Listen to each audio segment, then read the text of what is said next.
Equity had come not to destroy the law, but to fulfill it. अक्सर ये समझ लिया जाता है कि कॉमन लॉ और इक्विटी कोर्ट आपस में एक राइवलरी और कंपीटिंग कॉन्फ्लिक्टिंग सिस्टम है, लेकिन ये बिल्कुल ही गलत है। ये बिल्कुल ही सही बात नहीं है। इक्विटी एक अलग तरह का सेट ऑफ रूल्स जरूर प्रोवाइड करता है, लेकिन इसका मतलब ये नहीं है कि वो कॉमन लॉ को सुपरसीड करने के लिए आया है, या यूं कहें कि वो कॉमन लॉ का जगह लेने के लिए आया है।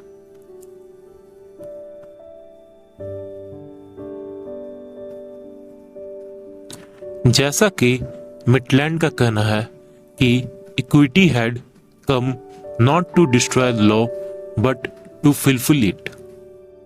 साम्या कानून को नष्ट करने के लिए नहीं, बल्कि उसे पूरा करने के लिए आई थी। ऐसा कहने के पीछे हम लोग 3 कारण देख सकते हैं। पहला कारण जो था वो था इक्विटी में हमें उस तरह का रिलीफ दिया जाता था जो कि कॉमन लॉ में अवेलेबल नहीं था। दूसरा, इक्विटी में हमें एडिक्वेट रिलीफ दिया जाता था उन रॉन्ग्स के लिए जो कि कॉमन लॉ के द्वारा रिड्रेस कर पाना उस टाइम में पॉसिबल नहीं था। और तीसरा जो सबसे बड़ा फैक्टर था वो कॉमन लॉ की रिजिड और फॉर्मल प्रक्रिया को सॉफ्ट करने के लिए आया था, इजी बनाने के लिए आया था। यही 3 कारण को ध्यान में रखते हुए मिटलैंड का कहना था इक्विटी जो है वो कॉमन लॉ को डिस्ट्रॉय करने के लिए नहीं, बल्कि उसे पूरा करने के लिए आया है। कौन कौन 3 कारण?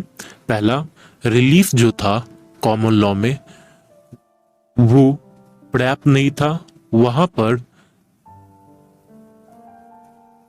इक्विटी कोर्ट जो है वो पर्याप्त रिलीफ दे पाता था।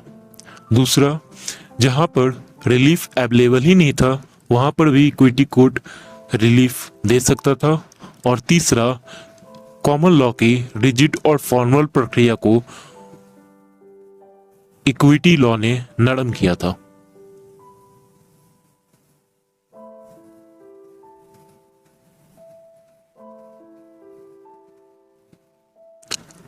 इक्विटी कोर्ट ये सब चीज 3 तरह के जुरिस्डिक्शन का इस्तेमाल करके कर सकती थी। जो पहला जुरिस्डिक्शन जिस प्रकार का होता था इक्विटी कोर्ट में वो है एक्सक्लूसिव जुरिस्डिक्शन, विशिष्ट क्षेत्राधिकार।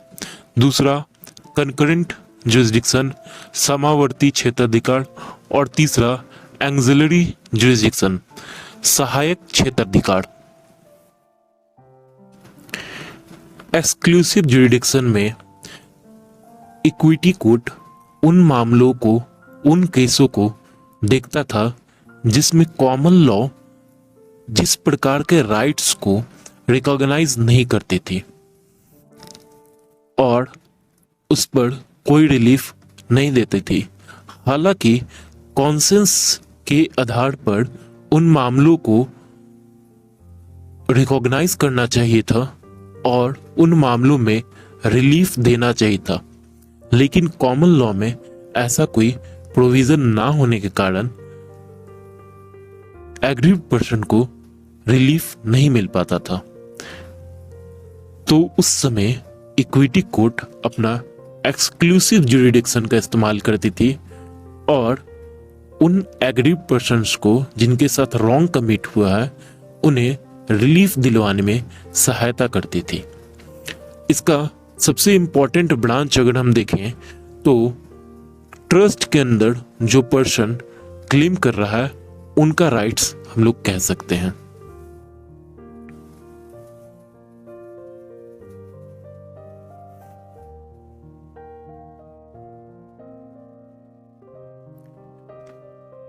दूसरा तरह का जो जुरिडिक्शन इस्तेमाल किया जाता था इक्विटी कोर्ट के द्वारा वो था concurrent jurisdiction. Concurrent jurisdiction equity court वहां इस्तेमाल करती थी जहां पर कॉमन लॉ के द्वारा रिलीफ तो मौजूद हुआ करता था उन मामलों में, लेकिन वो जो रिलीफ था वो एडिक्वेट नहीं हुआ करता था। जैसे कि फ्रॉड, मिस्टेक, पार्टनरशिप, ये सब मामले वैसे मामले हैं जिनके अगेंस्ट में कॉमन लॉ जो है वो रिलीफ तो दे सकती थी, लेकिन वो रिलीफ एडुकेट रिलीफ नहीं होती थी।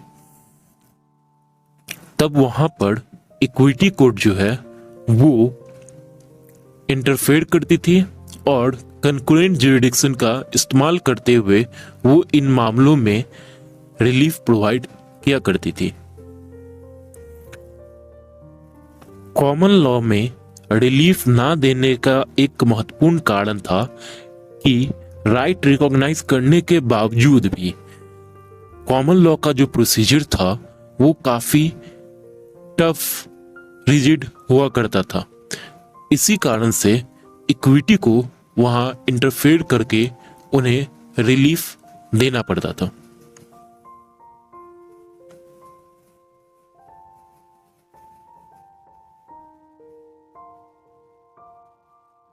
एक्सिलरी जुरिसडिक्शन, सहायक क्षेत्राधिकार। इसमें इक्विटी कोर्ट उन्हीं मामलों में इंटरफेयर करता था जिसका नेचर और एक्सटेंड दोनों डिपेंड करता था लीगल प्रिंसिपल्स के आधार पर।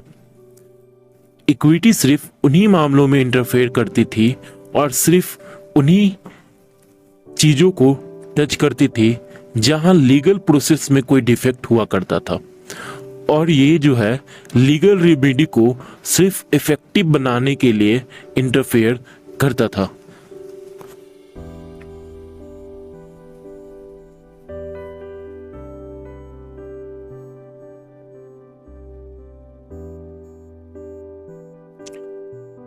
उदाहरण के लिए इक्विटेबल रेमेडी जैसे स्पेसिफिक परफॉर्मेंस और इंजंक्शन, ये कॉमन लॉ को किसी तरह से डैमेज नहीं प्रोवाइड करती थी। ये कॉमन लॉ में जो रेमेडी प्रोवाइड की है उसमें एडिशन था, अल्टरनेटिव थी उसकी। अगर हम ब्रीफली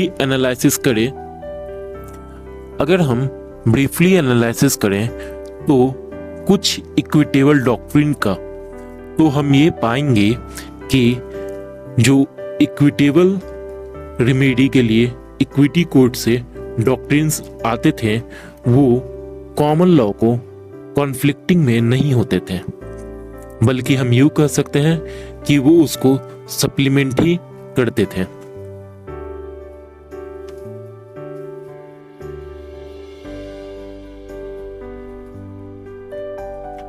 हम ये कह सकते हैं कि इक्विटी कोर्ट जो था वो रिस्पेक्ट करता था कॉमन लॉ का। उदाहरण के लिए कॉमन लॉ जो था वो रिकॉग्नाइज नहीं करता था right of redemption of the mortgagor का, और वो मानता था कि पार्टीज जो है वो बाउंड होते हैं उनके कॉन्ट्रैक्ट से। लेकिन कोर्ट ऑफ इक्विटी ने हेल्ड किया once a mortgage is always a mortgage, और equity of redemption is not to be defected. अगर हम रिलेशन जानना चाहें लॉ, कॉमन लॉ और इक्विटी के बीच, तो हम लोग दो सिंपल मैक्सिम से इस रिलेशन को समझ सकते हैं। पहला, इक्विटी फॉलो द लॉ। दूसरा, where equities are equal law will prevail. ये दोनों मैक्सिम जो है वो ये स्पष्ट कर देता है कि इक्विटी जो है वो कॉमन लॉ को डिस्ट्रॉय करने के लिए नहीं बल्कि उसको सप्लीमेंट करने के लिए आया था। हम ये कह सकते हैं कि लॉ और कॉमन लॉ और इक्विटी दोनों का अंत जो है, आखिरी रिजल्ट जो है वो सेम ही होता था। दोनों में आखिरकार यही देखा जाता था कि क्या राइट है और क्या जस्ट है, क्या उचित है।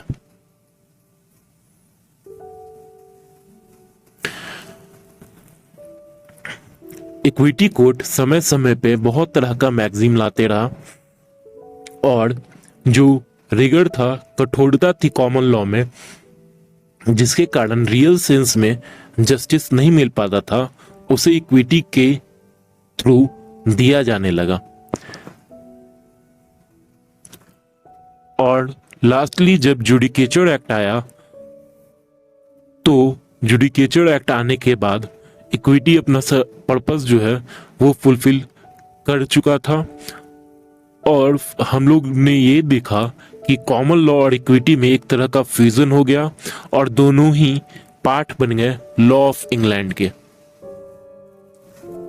डडले वर्सेस डडले में लॉर्ड टैलबॉट ने यह बात कहा कि इक्विटी जो है वो लॉ का पार्ट नहीं है, एक मोरल वर्च्यू है जो कि मॉडरेट करता है और रिफॉर्म करता है, जो कठोरता है, हार्डनेस है कॉमन लॉ में, और ये एक यूनिवर्सल ट्रुथ है। इन सभी बातों से ये क्लियर हो जाता है कि इक्विटी जो है वो